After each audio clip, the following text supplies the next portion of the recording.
Hello everyone, welcome to Good Chemistry. आज के lecture में we are going to discuss preparation of colloids. So we are already aware that we can classify colloids into two types based on the nature of interaction between dispersed phase and dispersion medium. और क्या थी वो दो categories? दो वो दो categories थी lyophobic colloids and lyophilic colloids. तो लायोफिलिक कोलाइड्स के लिए तो कोई प्रॉब्लम थी ही नहीं. सिंपली हम जैसे ही डिस्पर्स्ड फेज और मीडियम को मिक्स कर रहे हैं we can get lyophilic colloids. Problem was with those lyophobic colloids. Lyophobic colloid के अंदर क्या हो रहा था, अगर आप सिंपली मिक्स करते हैं डिस्पर्स्ड फेज और मीडियम के पार्टिकल्स को तो वहां पर सिंपल मिक्सिंग से हमें लायोफोबिक कोलाइड नहीं मिलते हैं. उसके लिए हमें कुछ स्पेशल मेथड्स यूज करने पड़ रहे थे जिसके बाद जाकर के हमें लायोफोबिक कोलाइड मिल रहा था. क्या थे वो special methods? Namely we are going to discuss four methods for the preparation of lyophobic colloids and these four methods are mechanical disintegration method, electrical disintegration, जिसको हम ब्रैडिक्स आर्क मेथड भी बोलते हैं. Next one is peptization and the last one is chemical method. और out of these four methods, this peptidization is most important method for the preparation of lyophilic colloids from your examination point of view as well. Okay, so let's discuss our first method which is mechanical disintegration.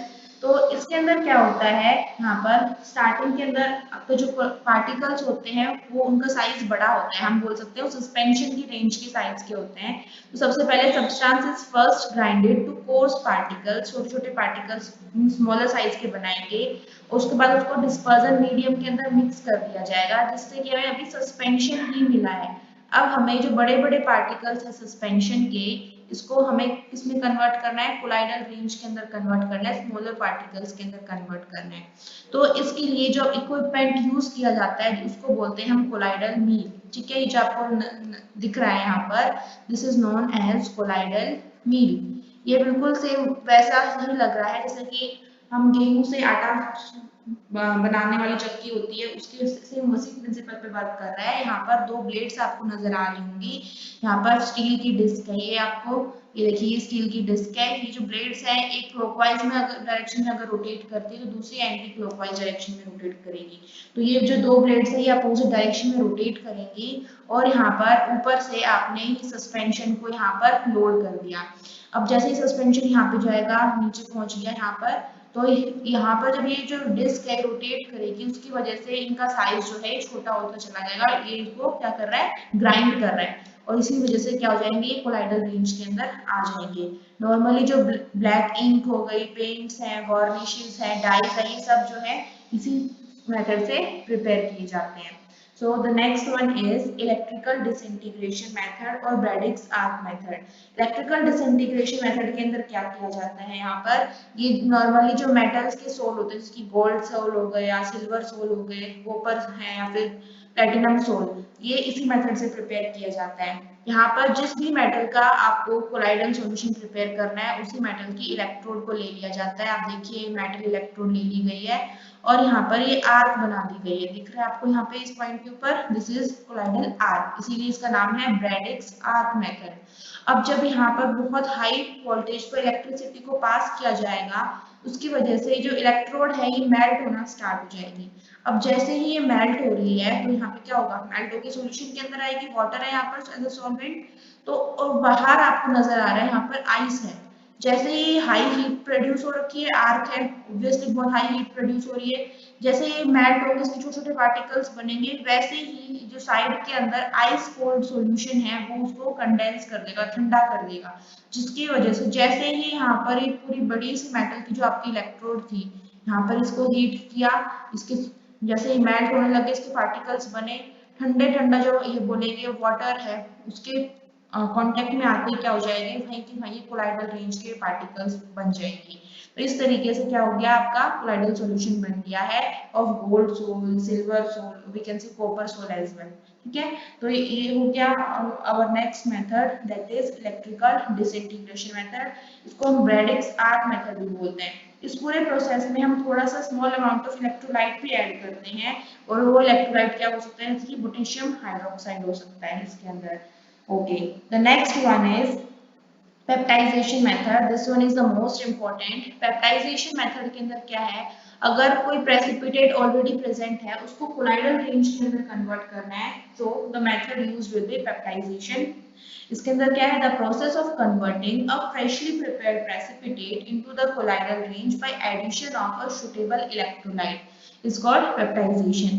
जो electrolyte है उसका function क्या हो जाएगा, actually क्या peptization आप हमें पता है, कोई भी आपके पास गिवन डिस्पर्स्ड फेज और मीडियम है, हम वैसे तो उनके अंदर क्या होना चाहिए, यूनिफॉर्मली मिक्स हो जाना चाहिए था, लेकिन पेप्टाइजेशन हो गया, इसका मतलब क्या है, डिस्पर्स्ड फेज के जो पार्टिकल्स हैं they get settle down at the bottom, इस तरीके से नीचे अलग से सेपरेट हो गए, और हम चाहते हैं यूनिफॉर्मली इस पूरे मीडियम के अंदर मिक्स हो, तो इसके लिए आपने क्या किया, बाहर से कोई इलेक्ट्रोलाइट को ऐड कर दिया है.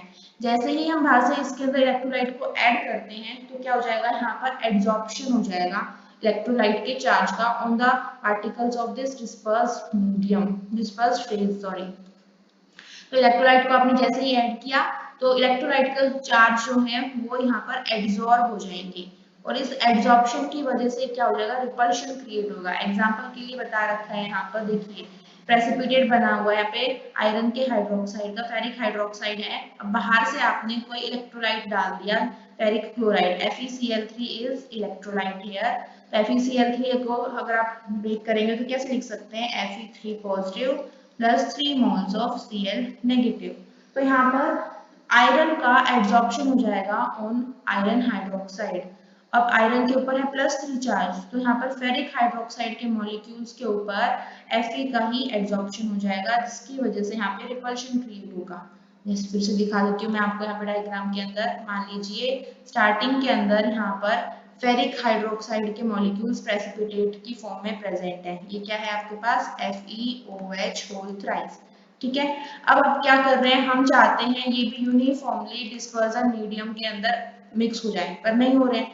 अब क्या कर रहे हैं, बाहर से आपने यहाँ पर फेरिक आयन डाल दिया. एक्चुअल में हमने डाला तो क्या है, यहाँ पर फेरिक क्लोराइड डाला है, जो जिसको अगर आप देखेंगे पूरा ब्रेक डाउन करके, then it will give Fe3 positive ion and 3 moles of Cl negative. अब जो कॉमन आयन होता है यहाँ पर, इस केस के अंदर यहाँ भी आयरन प्रेजेंट था और FeCl3 के अंदर भी Fe प्रेजेंट है. जो कॉमन आयन है that will be absorb on the surface.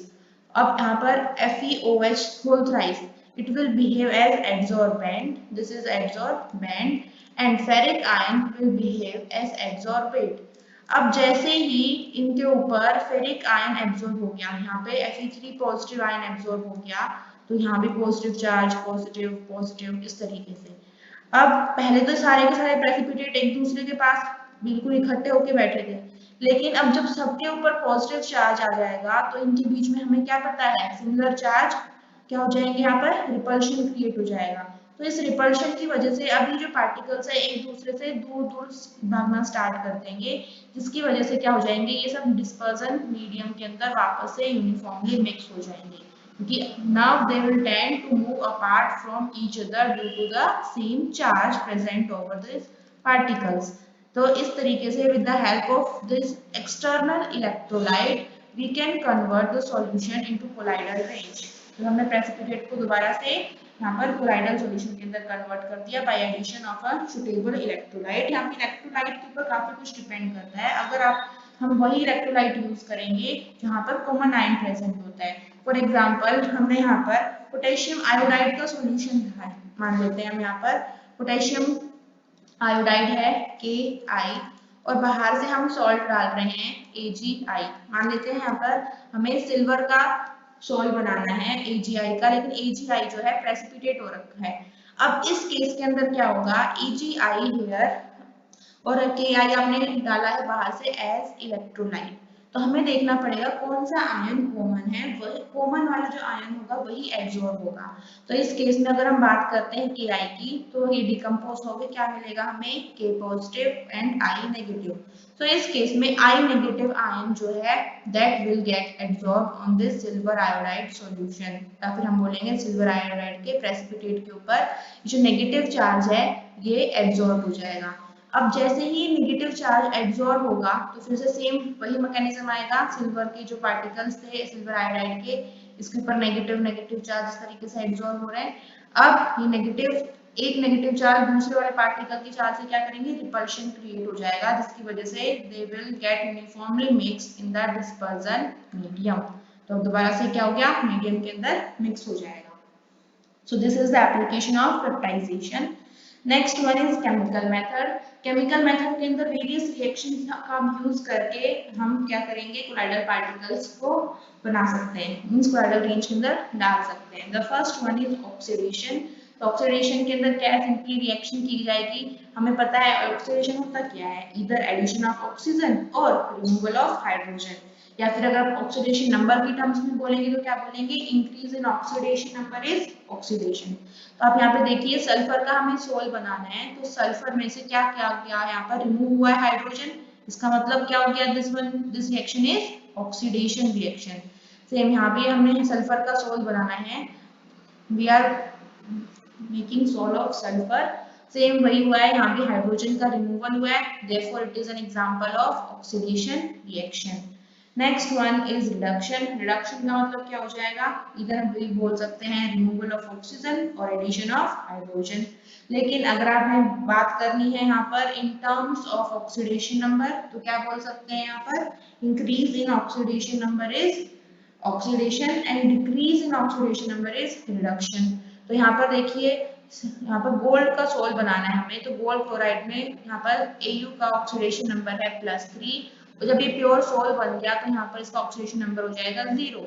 इसका मतलब क्या हुआ, there is decrease in oxidation number and decrease in oxidation number is reduction. तो this reaction is used for the preparation of gold sol. तो यहाँ पे क्या हुआ, इसका रिडक्शन हुआ है with the help of stannous chloride.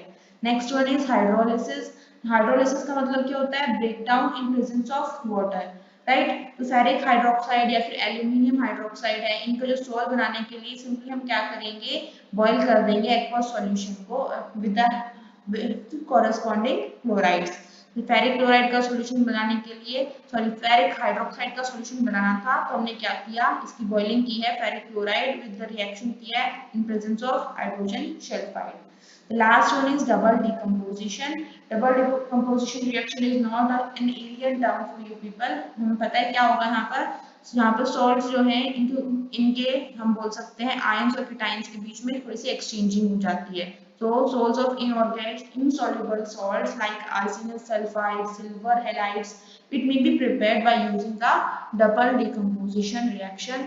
That's all for today's. Thank you so much.